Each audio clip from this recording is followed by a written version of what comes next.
ladies and gentlemen, on behalf of Indonesian Business Council, ITS Indonesia, and the 5P Global Movement, let me welcome all of you to the roundtable with the title of Investing in City and Mobility, Policy, Infrastructures, and Market Solutions. Let me give a bit of a background. Indonesia populations of 80 million people with 6% of its population living in city. It's definitely a big powerhouse for the economy. And we foresee that in 2045, the country will have 70% of the populations living in the city. And this is all requiring better infrastructures, amenities, and jobs, especially in the context that the country has announced a very ambitious goals to achieve 8% economic growth. Such great urbanization will place a strain on the nation's public infrastructures, land, housing, and environment. And urban planning experts have long debated the right way of urbanization. We can hear many planning buzzwords have been created to theorize the transformation of urban spaces, such as the 15-minute cities, transit-oriented development, and the transition towards electric vehicles. A common theme is that this concept see the future of cities as one of where sustainability and better living standards are created by joining sound land use planning with expanded public transportation network and widespread zero-emission vehicle use. Blindly implementing these theories without considering the unique characters of Indonesia and its people, however, is sure create policy failure. We, in this roundtable, leaders are gathered at this roundtable today to make sure that Indonesia will be well positioned to create the change necessary to mitigate the adverse effects of rapid and uncontrolled urbanization. And at the same time, we will need to make sure that Indonesian city will benefit from urbanization and will become the economic powerhouses required for the nation's ambitious programs. So this roundtable will have 4 following objectives. Number 1, the roundtable determine the key roadblocks behind Indonesia's perpetual urban and mobility issues. Number 2, identifying momentums and approaches that can create transformative change in the urban and mobility landscapes. Number 3, we aim to propose a key courageous decision to be made in 2025. So moving from concept, policy, into the action to lay the foundation for sustainable urban growth. And last, but very important, explore opportunities to build collaborative networks and encourage investment in this field. So I'm honored today to introduce to you 4 speakers, distinguished speakers. Number 1 is Professor Bambang Susantono. Professor Susantono is one of the Indonesia's preeminent expert on urban planning. Thank you very much, Pak Bambang, for coming and being able to speak in this roundtable. Pak Bambang is a professor in urban and regional planning at University of Diponegoro and has decades of experience in the public sectors, former Vice Minister of Transport, former Vice President of Asian Development Bank, and most recently as the head of the Nusantara Capital Authority. The second speaker is Ms. Ratna Kartajumena, is a pioneer in environmental sustainability, starting with leading the Potato Head family's zero waste programs and sustainable lifestyles branding efforts. She now brings her expertise in business and environmental policy to lead Bicara Udara, a community promoting awareness for quality in Indonesian cities. So you'll touch from community and might be business perspective. Number 3, let me introduce to Ms. Sunita Luko, is the head of the European Investment Bank Group for Southeast Asia and the Pacific. She is responsible for originating, structuring, and executing financial transactions across the region in many sectors, ranging from energy, climate change mitigation, and foreign direct investment. And last but not least, I think I will I miss the Mr. Pam, Mr. Pam San Chao. I hope I pronounce your name correctly.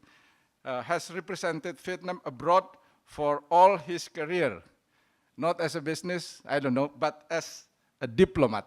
This is very interesting, correct? And now as the CEO of FinFest Asia. Now, later also we will have some intervention from our resource persons who are actually now sitting in the round table. But let me start first with Professor Bambang Susantono. In your experience in both urban planning, academia, and practice, you have seen many concepts such as the 15-minute city come and go. If I may ask, Pak Bambang, suggest to, in your perspective, you might can see how can we frame, yeah, because we want you to also to frame the round table and provide a basis for discussion further from the perspective of research and policy framework for urban and mobility. What are some keywords that describe current urban practices in Indonesian cities, and what are some concepts that you think will cover future of Indonesian urban planning? Please, the floor is yours, Pak Bambang. Thank you, Mr. President of ITS. Assalamualaikum warahmatullahi wabarakatuh. A very good afternoon. First of all, congratulations for the organizing the event, the IES. I think it's a good one. Second one, it's good to be here with all the colleagues and experts around the table. I hope that the empty seats are there being filled in by whoever, coming here, because I saw a lot of colleagues still sitting on the back. Yeah. I got an order from the president to provoke the discussion. So as a provocator right now, so it's good for me, not in the government anymore, so that I can provoke the discussions. And I also allowed by the organizing committee to have the slides, because slides, no sort of like a lot of no sentence or something like that on the slides. So may I have my slides, because I believe that pictures say a dozen words. So that if I provoke you to discuss something, that it's good to see the illustrations from the slides. I think this picture are too familiar with all of us. Yeah, to all of us, it's very familiar. If you go to big cities, especially, not only in Indonesia, but also around the world. I'm now a special advisor for the United Cities and Local Government of Asia Pacific, when we have a network of about 12,000 cities across Asia and Pacific.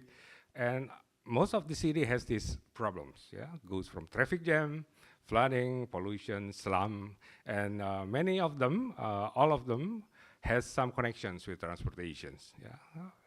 For example, flooding, yeah? Maybe it's not directly related to transport, but when you have a flooding, all the disruption is there for your transport system.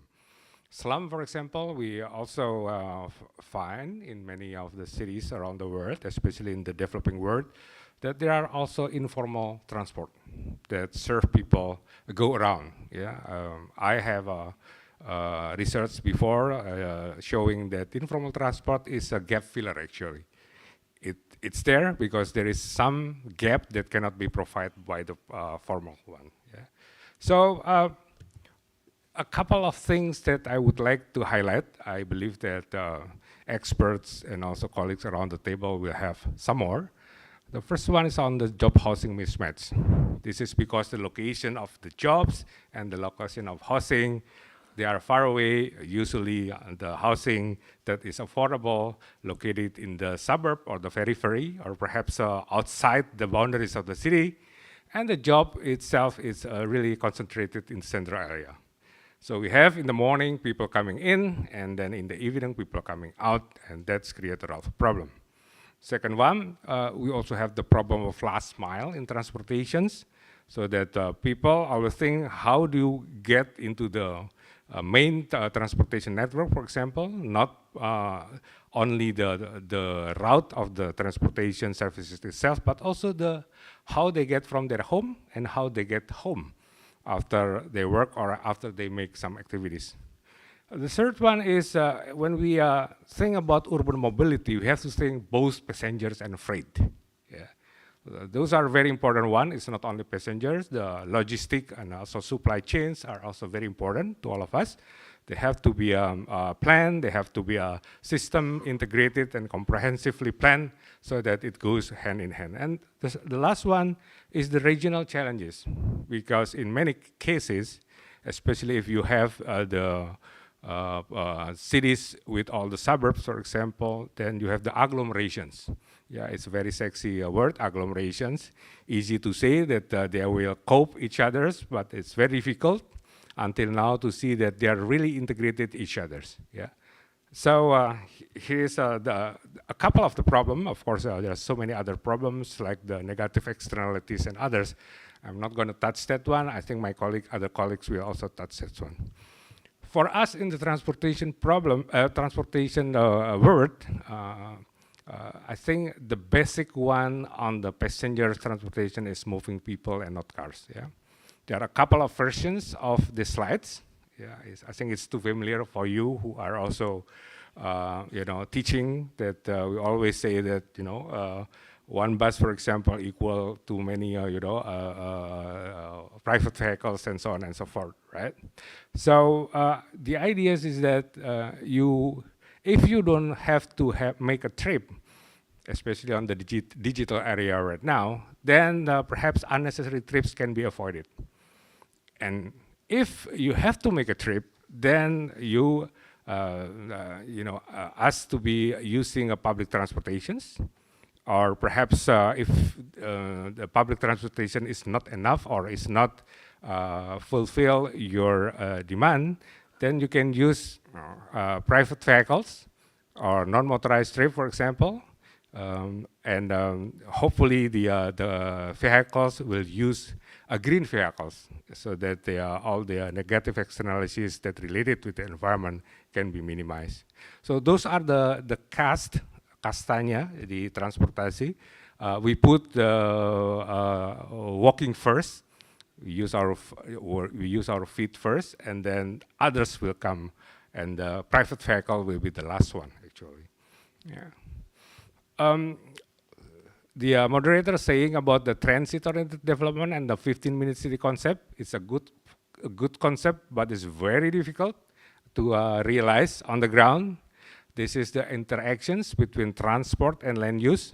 They are like two sides of a coin. If you have a transport, change your transport system. If you open, for example, a highway or you widen the highway, then the land use will be effective. And also the vice versa. If you change the land use, for example, from the housing complex to a commercial area, then the trip generation also will be changing. Yeah, there's more traffic that coming in and coming out from that area. So both of them has to be addressed. And one concept that now is getting some traction is the TOD, or transit-oriented development. The basic idea is that you use the mass transit system as the backbone of your transport, and then you try to rearrange all the land use around stations so that it has a density, it has a diversity of services, and also it has a good design, the 3D concept. Yeah, design, diversity, and also design, diversity, and also density. Yeah. 15 minutes concept is also something that get attractions. Some of them using 10-minute cities, like the Nusantara is 10-minute city. Others using a 20-minute city. It depends on your situations. But the basic idea is that you can fulfill all your needs in the 15 minutes, right? So that you are avoiding unnecessary trip. If you can walk or use the non-motorized trips on the 15 minutes interval, then it will be good. So that again, minimizing a trip is one of the objective of this approach, yeah? Something like that. Right. I would like also to touch in the future one. Yeah. When I left the new capital, we already have the roadmap for this. How do, for example, in the future, we are going to integrate the urban air mobility with all the land mobility. And I believe that's then in the next 3 to 5 years, it will be happening. I think that when I was in Nusantara, I already tested the Sky Taxi with the Hyundai Motor Corporations. It's already flying, although only about 12 minutes, it's already flying there. A Sky Taxi, a big drone with 4 passengers and 1 pilot. And I think in the future, we are going to see also in some China city that the logistic will also use the drone system and other kind of urban air mobility things. Yeah.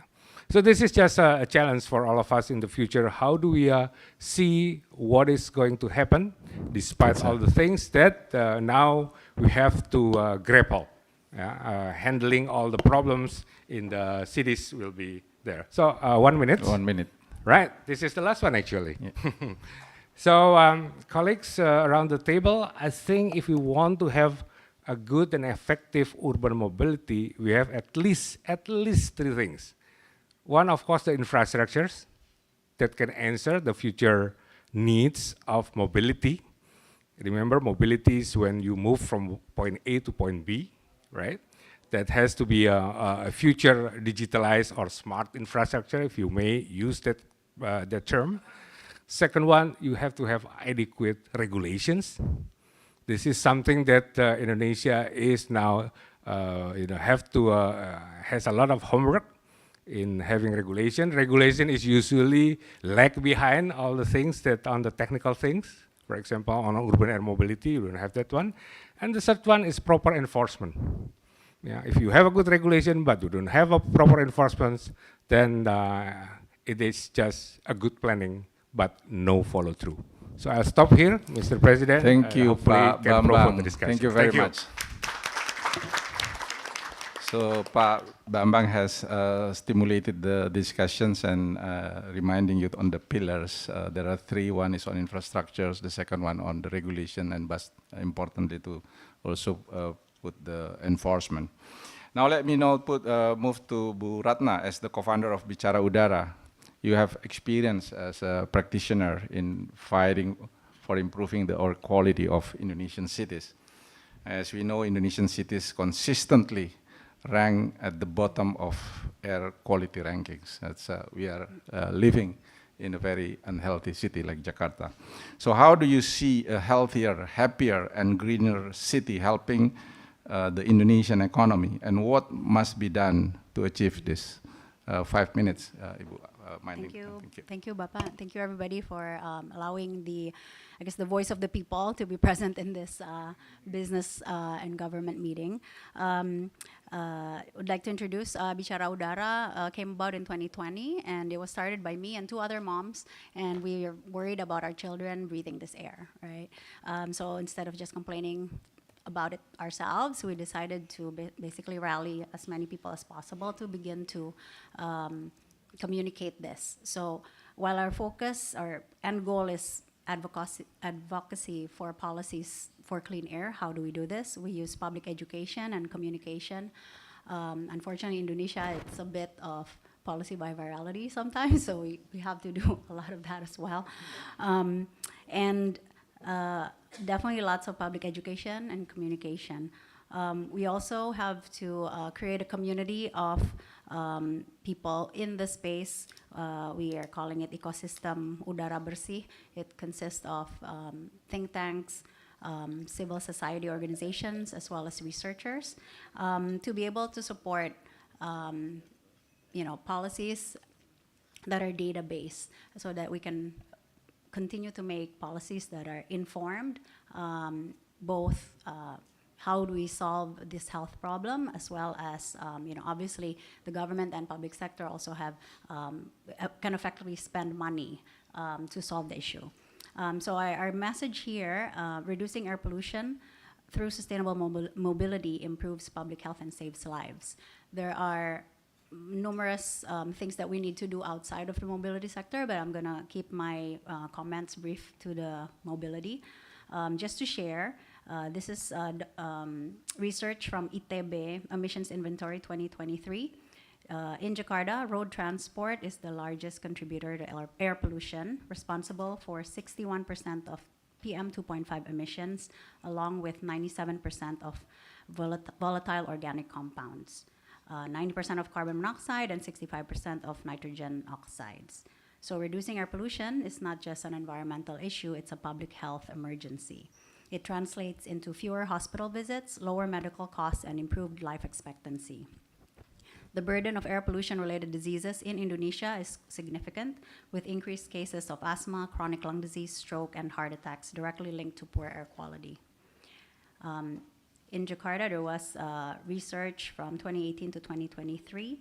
This was conducted by Professor Budi Haryanto in his FPH UI 2024 piece of research, so very new. In his study, it shows that every 15 micrograms per meter cubic increase of PM 2.5 concentration increases is related to a 20% increase in pneumonia cases, 27% increase in chronic obstructive pulmonary disease cases, as well as 37% increase in ischemic heart disease cases.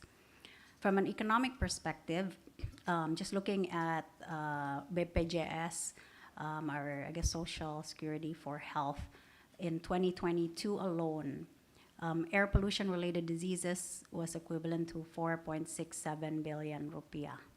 And so air pollution is detrimental not just for our health, but to our economic productivity in these many ways.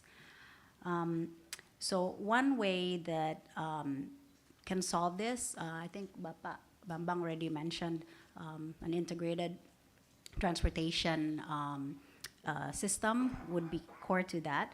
Another thing that I would like to mention here also is cleaner fuel quality. So Indonesia's fuel quality really must be improved, with the sulfur content reduced from 500 ppm to at least Euro 4 standards, which is 50 ppm. So I don't know if I can officially share this. There's a piece of research from Systemic and ITB that will be published in a few months. And at the moment, what I know, the name of the research is called Better Air, Better Indonesia. And there is a quite aggressive target that will be implemented starting with Jakarta. So I really hope that this new administration can push that. If it can be even more aggressive, that's even better. But that is significant improvement from the current BBM that we have. And the sulfur content of our fuel is directly related to a variety of different health issues, especially increased risk of hospitalization for children, elderly, and those with asthma. So there's a lot of immediate impact, especially because, as we know, we saw in the pictures, there was a lot of people who use motorcycles, and it is also true that if you sit in the car, the emissions from the outside also come into, so you're all breathing it. So if we clean our fuel, an immediate impact will be felt by all of us. So I agree with Pak Bambang with transit-oriented development. Yes. And of course, the next, while we wait for electric vehicles, hopefully we can do a lot of these different things as well. Tailpipe emissions can be significantly eliminated with electric vehicles. So both must be adopted in parallel. So thank you very much. Thank you. I'm using your last sentence to lead to Mr. Pham on electric vehicle ecosystems. Yeah. And Mr. Pham, you grew up seeing Vietnamese cities completely transform themselves into economic centers after their post-war rebuilding. Today, you also play an active role in transformation through your work as FinFest Asia's CEO. So the question is, how has electric mobility reshaped Vietnamese urban life, and how did your government support you in overcoming the obstacles to entering the transportation industries? and I know you are building a big factory in Jakarta. If you can give a bit of the hints of what do you think this ecosystem to grow, that would be one of the contributions that we expect. 5 minutes, sir. Thank you. Thank you. Thank you very much, Mr. Chairman. Ladies and gentlemen, when you talk about electric vehicles, I think that there are 3 points I want to address. Number one is the public awareness. Everybody knows that public electrical vehicle is very important, and it's helped to improve environment. But they just say that, okay, that's it, but they don't move. Why they don't move? They say that there's no infrastructure.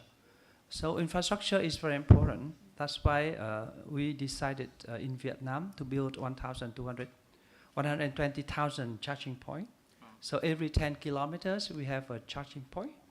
So you don't have anxiety of range anymore. You don't care about the range of the car. You just drive and charger everywhere. So availability of charger is important, which we call infrastructure.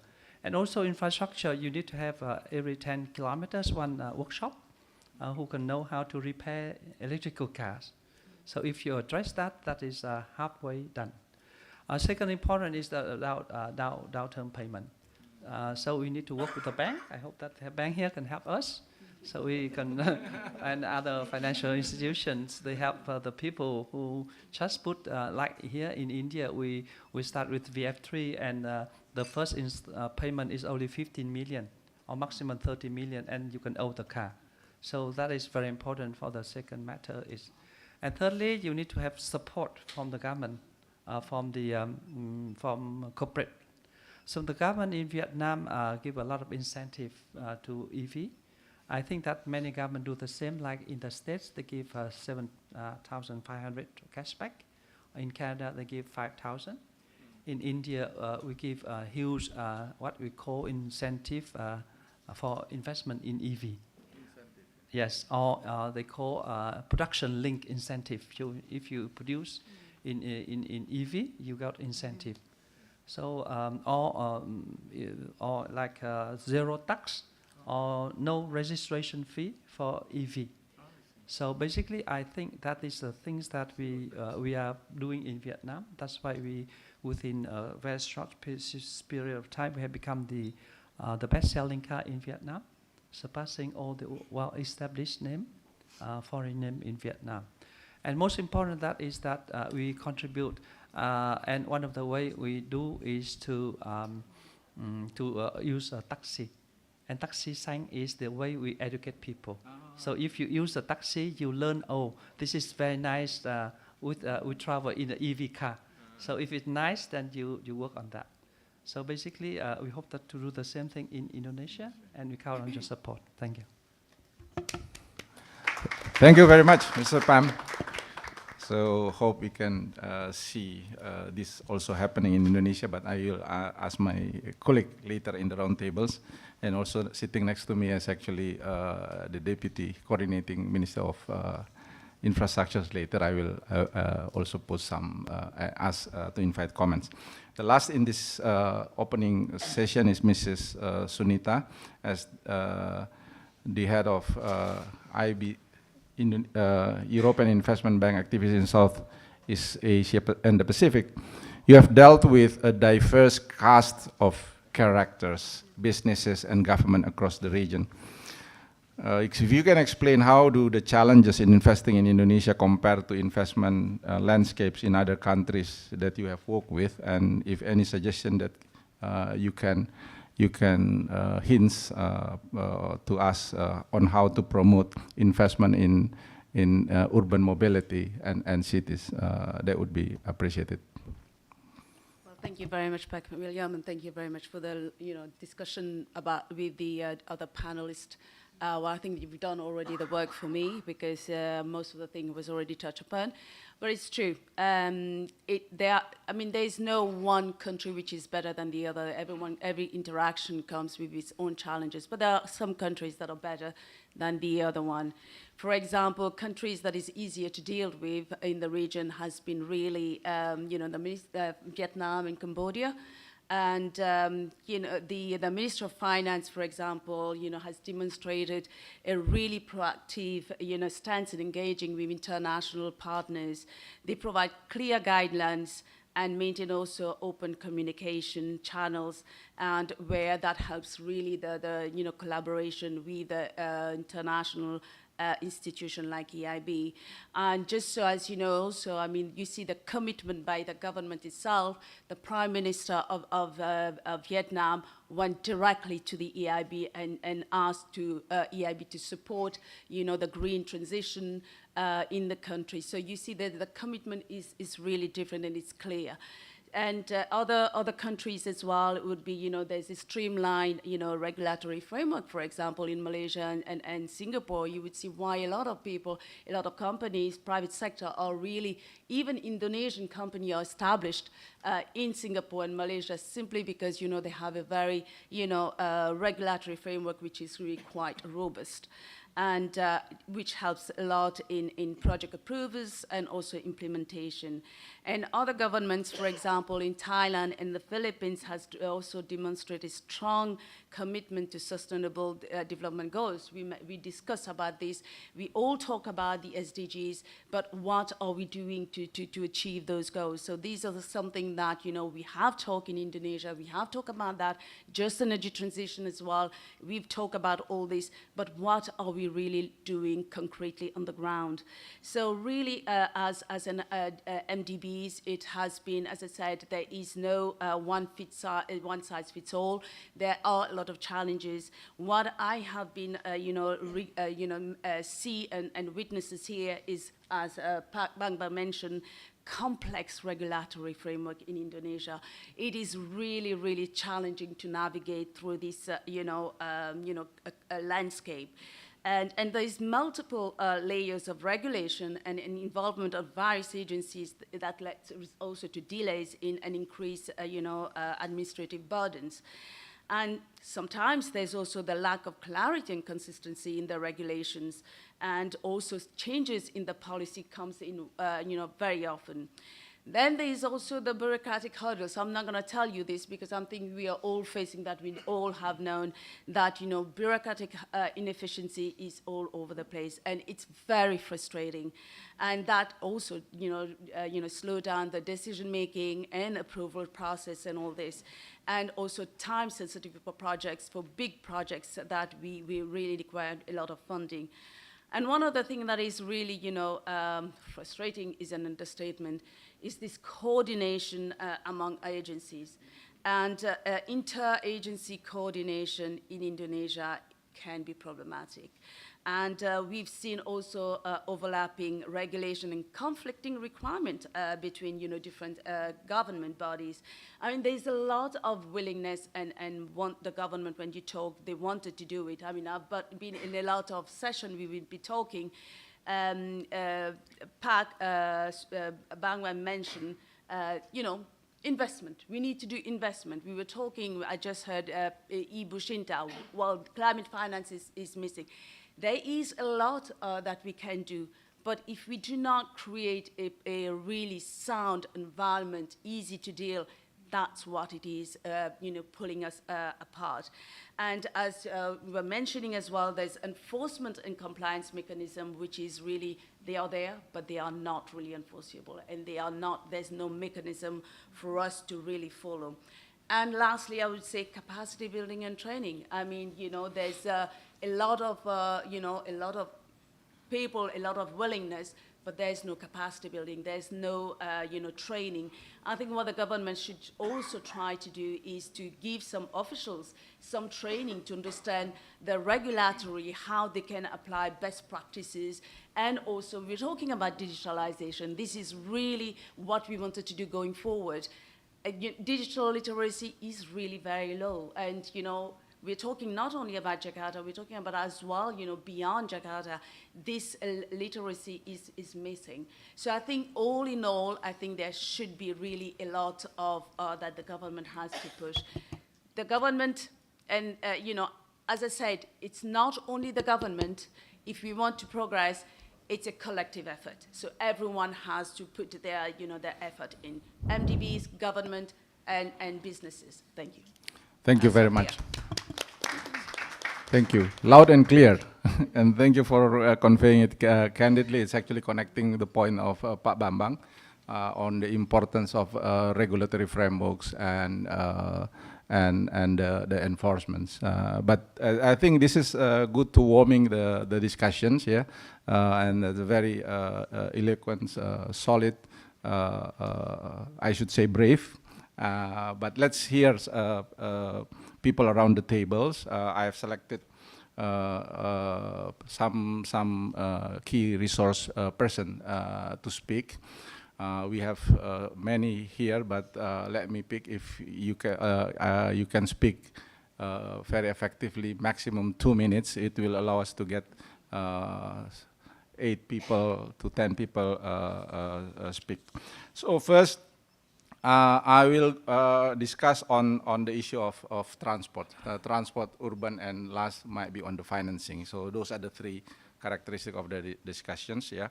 On the transport issue, I will first ask to Professor Danang Parikasits, my counterpart, Pak Bambang counterpart in the area of transport. So with respect to what Mr. Pham has explained about the role that electric vehicles have had in driving growth in Vietnamese cities, what is actually stopping Indonesia from replicating it? And why? Only one question is a tough question, so I don't know whether I can answer that question thoroughly. But he also mentioned about India, which is also another interesting case of the application of EV. But I will probably look at the 2 big issues. One is concerning the private sector domain, and secondly is a public sector domain, public policy domains.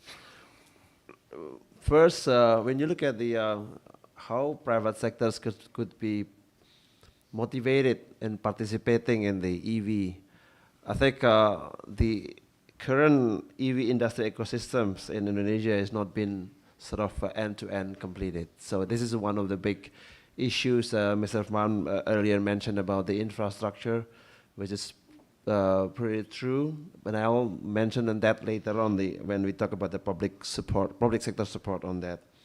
Secondly, I was in India 3 months ago. I think they even go further and trying to unbundle the vehicles and the batteries. Today, the issue is that the battery cost is very high. 30 to 50% of the total vehicle cost is the battery.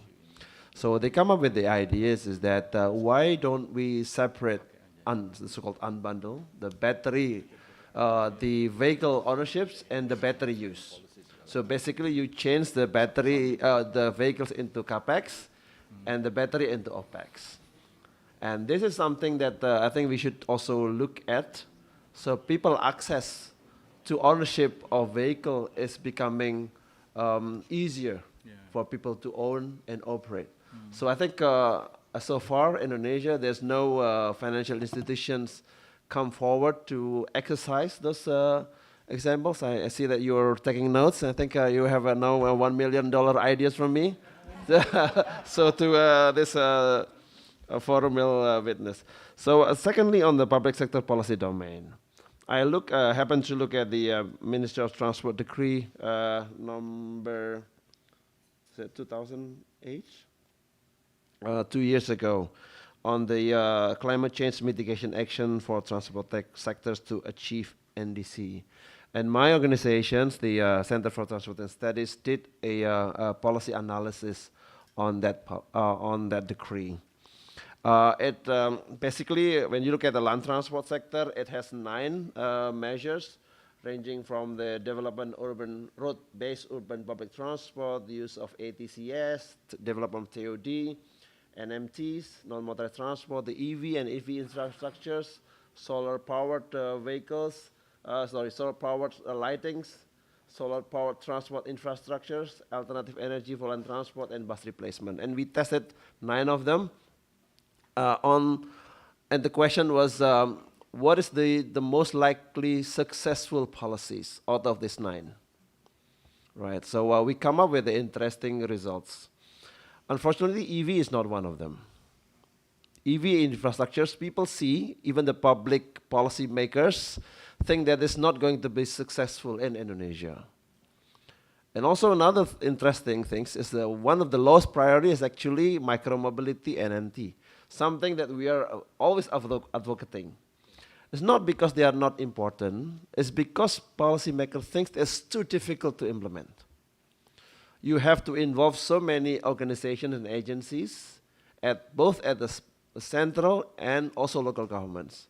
So it makes all the policymakers nervous to implement this policy. So I think we have to work on that more if you would like those two measures will be implemented successfully. And lastly, on how we see things move forward, not only today. I see there are two still issues that needs to be discussed. One is when the EV is going to move into AV, the autonomous vehicles. This is something that we are all expecting. This is one thing. Secondly, Bambang early given notes for me, and I agree with him. What about the future of electric versus hydrogens in the future? Everybody's rushing into that. I happen to be in the Global Infrastructure Initiative Summit in 2023. There are two groups. One is advocating electric, one is advocating hydrogen. It's become like a war of religion. So we don't know. And I think this is what makes people nervous. Thank you, Pak. Thank you very much. EV and AV. Yeah. And let me bring you to the next resource person. I will invite Mr. Purbaya Pancha, who is actually with Indica Energy leading the transformation and was one of leading transformation in EV ecosystems at the moment, leading Alpha, Invi, and Kalista.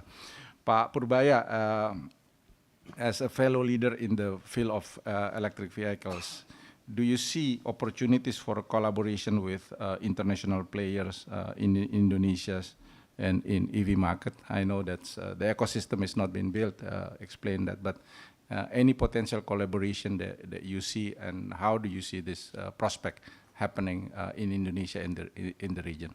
Okay.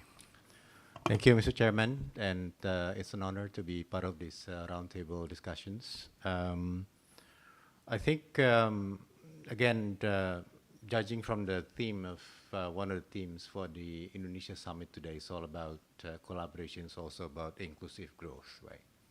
And I think Indonesia being the latecomer, I would say latecomer, and see what else already happening outside Indonesia. There's lots of things that we can actually learn from many countries, including what Mr. Pham described about what's happening in Vietnam, for example. So these learnings, I think, would also translate to collaborations.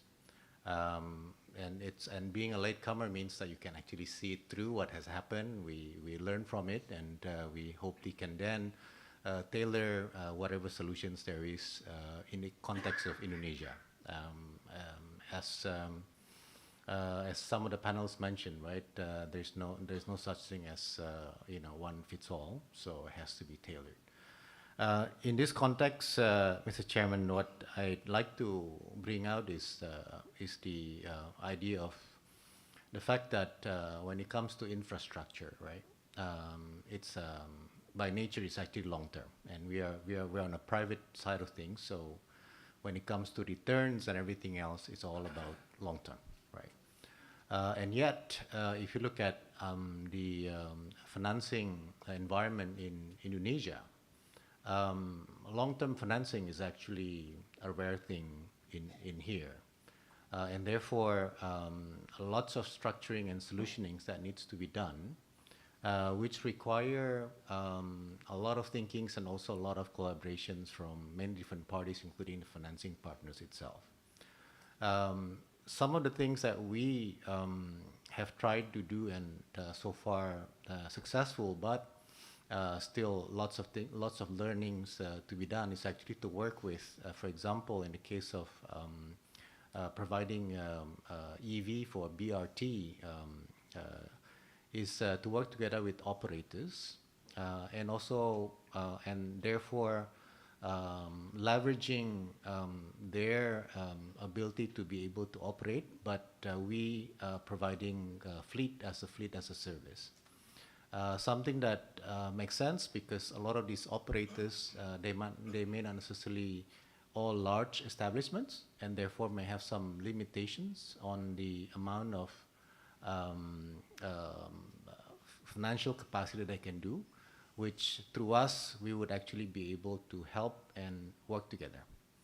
And then the idea is great and everything else, but then it comes to the financing as well, because we too, in order to get appropriate returns, we also need to get a financing terms that make sense, both from the tenure perspective as well as from the interest perspectives. So those are the areas that, from our perspectives, is challenging in that maybe for a few electric buses, when you mentioned about BRT, for now we focus on the electric buses, right? Maybe for a few it's okay, right? But we all know that we're talking about scale here, and therefore the ones that we need to think through is how do we scale these solutions so that it works for many establishments and not just for Jakarta, for example, but also for many different regions in Indonesia as well, which technically is plug and play, but they are not. So lots of solutioning that needs to be done for each regions in Indonesia, which are a very large country. That's my remarks. Thank you. Chairman. Thank you very much. So this is, one is, there is a potential collaboration, and this is one of the things that I think we should pursue, but for sure we need to create a robust environment, a policy framework that allow both in the policy and the second one on the financing aspect to be able to really see the impact of creating the EV ecosystems in Jakarta and in Indonesia. My next question is move a bit from this, but we are touching the public transport. Mr. Mori Hiromitsu.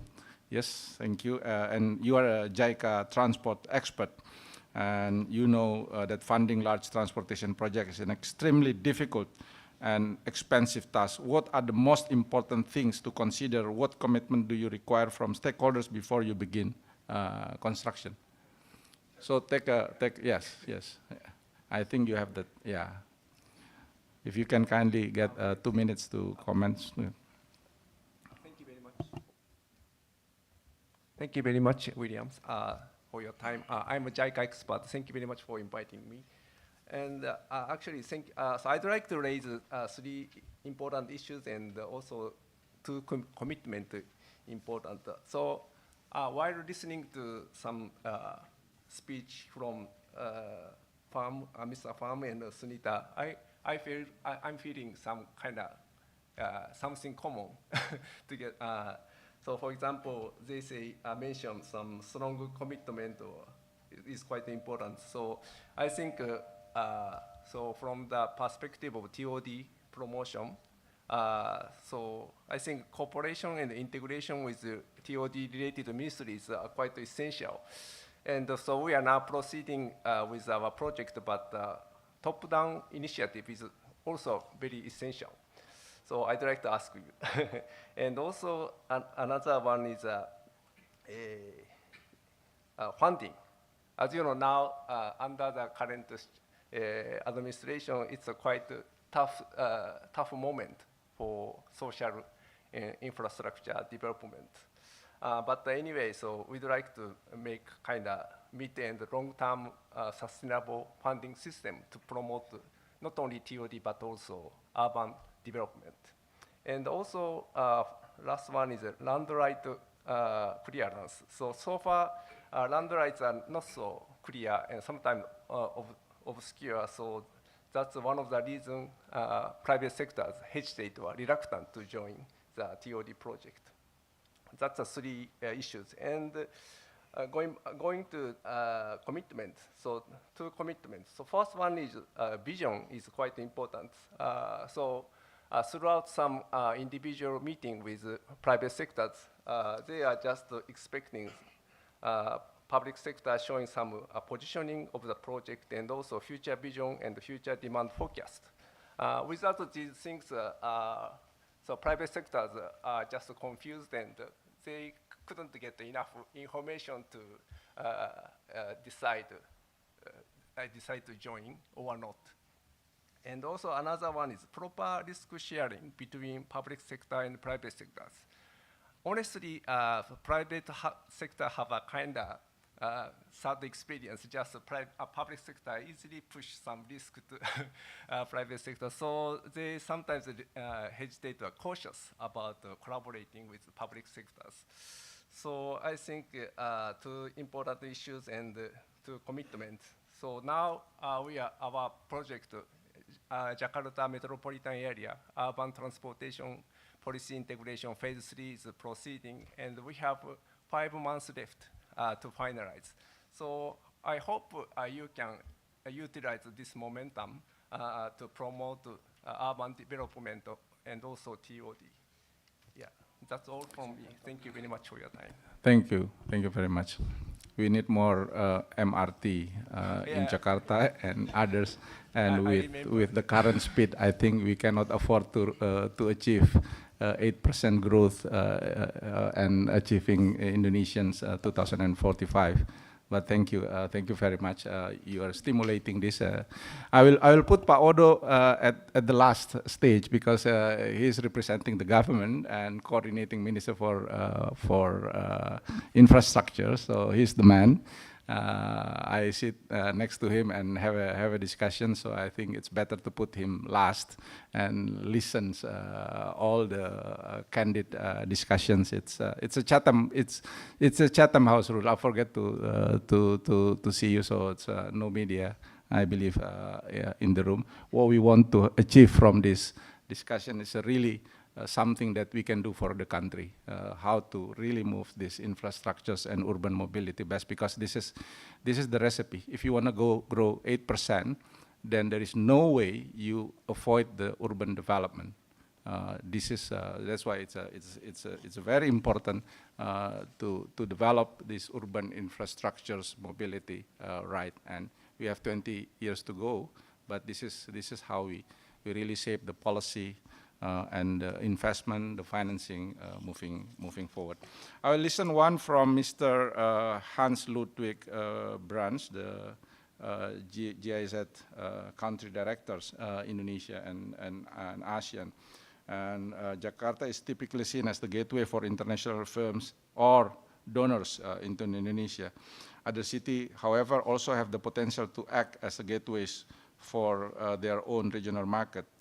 What do the international firms or investors or donors look for when entering new cities in the regions? Okay, thank you very much. First of all, my name is Hans. I'm the country director for GIZ. But in the former life, I was also in the mobility structure. So in the late 90s, I worked actually as an advisor on mobility, traffic management, and traffic safety. So I have also a different view, of course, when I came here 6 months ago to Indonesia. Yeah, and I think I would also support the opinion that urban management and urban development is a very big opportunity, a big investment opportunity. Yeah, I think I don't know exactly what companies are looking for. But when I talk to people from the private sector, it's of course you need a conducive environment. You need a common understanding that you have a problem. If you don't think you have a problem, nothing will actually happen. You need the willingness to solve those problems, very important, and well also to support not only on short-term and mid-term, but long-term. This needs stable financing, for example, if you go into the traffic sector, if you go into urban development. And you need to be prepared. So, for example, what we did with different cities, with 6 cities in Jakarta, in Indonesia, So under this sustainable mobility project, sustainable urban mobility infrastructure, so we prepared project in 6 cities for urban planning and for sustainable traffic in Bandung, Semarang, Surabaya, Makassar, Pekanbaru and Riau. So here we have studies prepared for everyone who wants to invest in the system, for example. And one of our more or less, no, not more or less, but it was a successful mobility project was together with Sutrinama Indabas. And we achieved, for example, with the BRT, we achieved the following targets: that we reduced greenhouse gases, for example, from 0.9 to 1.7 metric CO2 equivalent per year by 2030 in those pilot cities. Yeah? So I think this is extremely important. You need to be prepared, you need to understand that you have a problem, and you need to find actually supporters within your community, within your municipality, for example. Thank you very much. Thank you very much, Mr. Hans. So this is my honor to invite Pak Odo. Odo Manohutu is the Deputy for Connectivity of Coordinating Minister of Infrastructures and Regional Development. I believe Pak Odo was before with Pak Luhut teams, yeah. And so coordinating investment. So he will be the right person as well to talk about the aspects, the elephant in the rooms that's being mentioned about now that President's saying that infrastructure is being given to the private sector. So we need a regulatory framework. I think we need the collaboration, the coordination mechanisms, but we also need the investment or financing scheme that work. Please, Pak. Okay, this is, sorry, you share the mic. Thank you, Pak. Thank you. I think I'm honored to speak in this forum, and because I use Pak Willy's MRT on a regular basis, almost every day I use the MRT. It's very efficient to come from my home to the office. But coming to the main issues of what the President mentioned about inviting the private sector to invest in the infrastructure. So the government, through the Ministry of Public Works, is aiming to target around $42 billion investment in 11 toll roads and so forth. Now there was that, and there are various schemes. One of the schemes is PPP, either through BOT or be it on own operate. I think the PPP has some difficulties in operating, but I think there is a silver line at there are a lot of criticism, but I think there is a good example in Indonesia whereby various governments come and go, local government come and go, but it's still sustained. That is, I think, a good example is Transjakarta and MRT. Transjakarta is almost more than 20 years, and still various governors, 3 or 4 governors, 2, 3 presidents, and still continue, which means there is something that we can learn. Through the complexity of Indonesia. I agree with you that Indonesia's government, Indonesia is in general is complex because of the political system, the economic system, because of the various more than 17,000 islands. But one thing that we can learn from the MRT and also the Transjakarta is that you need to find the right person, not on the central government, but on the local government. So if you can get the right person and to get the buy-in from the local government, then you will have that sustained policy. So it is given that our political system is very dynamic. So the question is, how do you work with it? And our experience for the 5 years with Pak Luhut and now with Pak Ahaye, coordination is not an issue, Bu Shinta. It's easy, actually. The key is how you build trust you build trust, and you find solution that caters the interest of all stakeholders. Ambassador, you are a diplomat, so am I. So it's the question is, how do you see from various perspectives and come to a single ground where you can find solution? One example what we did is we solved the issue of the Borobudur. It has been going on for 32 years. And we solved it in 2 years. So all the stakeholders from the local government up to the central government, we agreed. So the key is consistency and find the right partner in various government sector and also in the local government. And one has to understand that those who are working in the government, like both of us, they are rational actors. They have their own interests. They have their own stakeholder that they have to take care. The question is how to see from their perspective and come to some middle ground. And we solve it for the past 5 years, so many things. And last 2 days ago with Bu Mega, we solved the issue of using the tap crease. Someone from the Central Bank of Indonesia called me and said, "Oh, Paudo, please help us. We have been going this issue for 1 year. We cannot solve it," and we solve it in 1 day, right, Bu Mega? So the key is good relationship with government sector, not only from the top level, but up to the bottom, and good relationship with the local government. Because at the end of the day, everyone wants to solve it, then you have to solve it. And I think I think that's the key of solving Indonesia. It's already given that it's complex Indonesia. So there's no point of complaining about it, but the most important is how we move forward.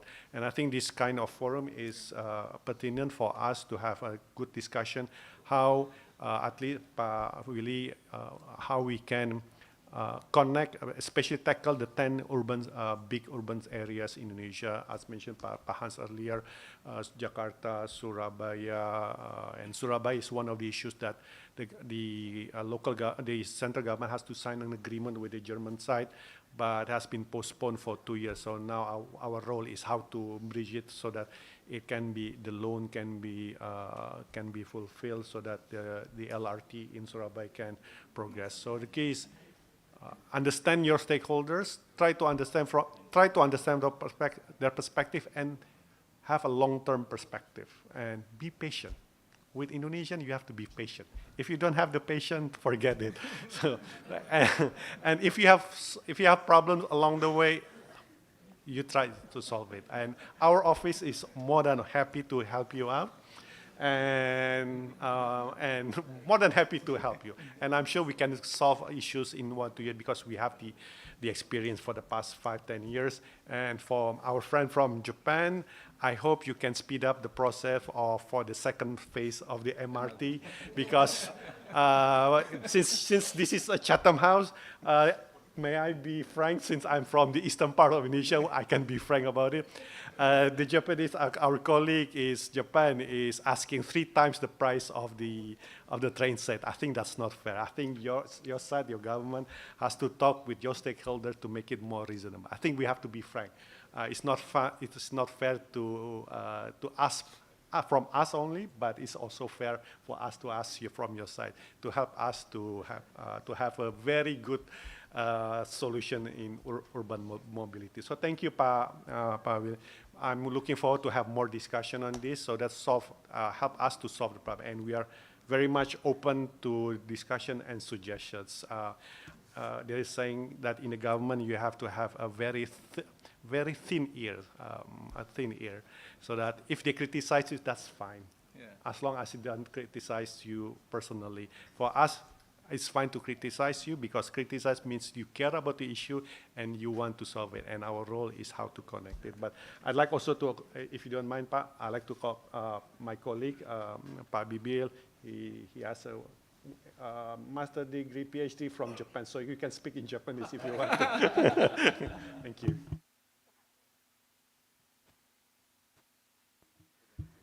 Two minutes. Okay, thank you, Bapak Odo. Thank you, everybody. I just want to talk a little bit about the EVs. The government is already give various incentive for bring the EVs prices closer to the ICE vehicle. to increasing the EV adoption, I think. So